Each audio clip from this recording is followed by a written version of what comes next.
General Asim Munir की अमेरिकी सदर डोनाल्ड ट्रंप से हालिया मुलाकात के बाद पाकिस्तान में इसराइल को कबूल करने की मुहिम तेजी से बढ़ती नजर आ रही है और अब पाकिस्तानी वुज़रा भी इसराइल को खुलेआम तस्लीम करने की बातें कर रहे हैं। गॉड्स के ऊपर प्रेशर आएगा तो आप क्या करेंगे?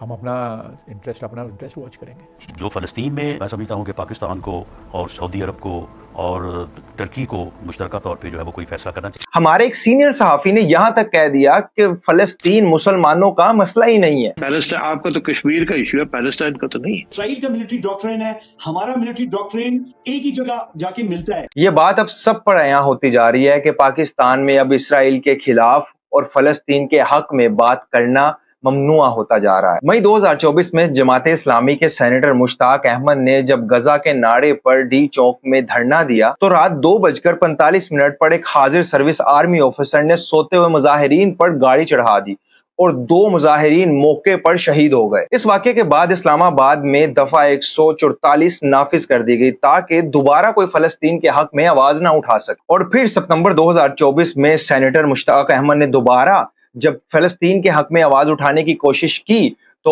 उन्हें उनकी बीवी और बेटे समेत गिरफ्तार कर लिया गया। तो आप बताएं अब